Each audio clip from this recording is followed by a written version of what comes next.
Assalomu alaykum Yoqubjon aka. Va alaykum assalom, keling. Men sizdan oldin tavsiyalaringiz tufayli Baravay matka krasnoy shotka o'tlarini olib, ichib, iste'mol kelyapman. Hozir yana qayta olib ketishga keldim. Ichish davomida juda ham ko'p foydalarni ko'rdim. Chunki menda 2,5 yil besplo'ja tashxisi qo'yilgan. Bizga doktorlarimiz tavsiya qilgan. Topib keldim. Namanganda bitta sizda bor ekan. Juda ham qulay narxda. Chunki biz boshqa joylardan ham surishtirdik, narsa qildik. Narxi ham qulay. Kelganingizda hamma tavsiyalarini potom to'g'ri iste'mol qilishni o'rgatib, направление berdingiz, yo'nalish berdingiz. Mana 3 oydan beri to'xtatmay iste'mol qilib kelyapman. Shu narsani o'zimda sezdimki, menda ko'p gormonal narushение bo'ladi. Hayz sikli kechikishi va hayz sikli kechikanda qorin shishish, tos, bel sohalarida og'riqlar bo'ladi va buni 1 oy davomida to'xtatmay ichdim, o'rtada topolmay qoldim. Bizni topolmay qoldingiz. Topolmay qoldim. O'rtada ozgina перерыв bo'ldi. Yana gormonal narushение bo'ldi menda. Xo'p.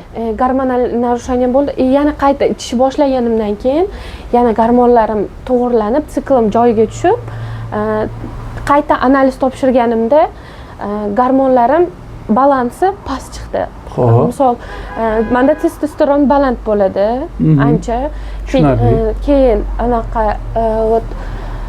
testosteron balandligiga menda aytishdi, gormonlarim buziladi, gormonal narushение hayz kechikadi.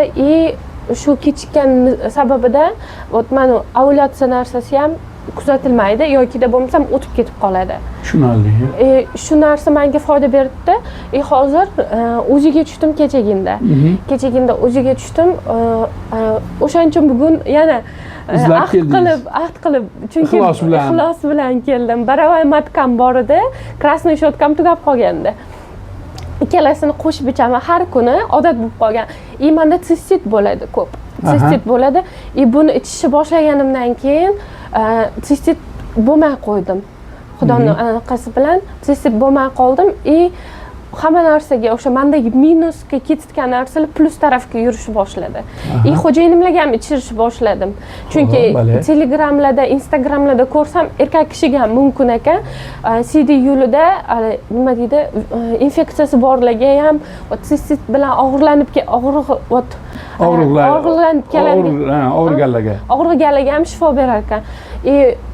Hamma narsaga o'sha mendagi aytganimdagi plus bo'lib ketdi. Hamma minus narsalarim yaxshi tomonga. Yaxshi tomonga. Kecha folikularniy faza 15-kun edi. O'ziga tushasiz deganda doktor tushdim. Buni mana shu sikl davomida hali to'xtatganim yo'q. Ichish o'tgan sikldan bu siklgacha to'xtatganim yo'q. Foydasi zo'r. Chunki ovulyatsiya menda bo'lmasdi. Folikularlarim o'smasdi menda. Hozir yaxshi tomonga yurdi. Yaxshi tomonga yurdi. Alloh taolo shifo ato qilsin. Shu dori mana shu krasnoy shotkadan bo'ldimi shu foyda? Hech qanaqa ziyoni yo'q ekanmi? Yo'q, boshida qiynaldim. Chunki menda allergiya bor, ozgina. Lekin doktorim ichish davom ettiring, chunki allergiyaga ham shifo deb eshitganman.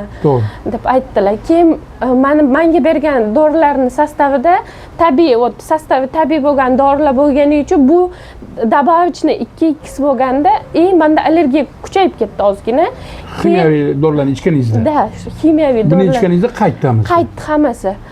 Men bo'g'ilardim, tomog'im bo'g'ilardi, nafas olishim qiyinlashardi. Allergiyamga ham shu dorilarni meni tavsiyam bilan ichdingizmi? Shu dorilarni meni tavsiyam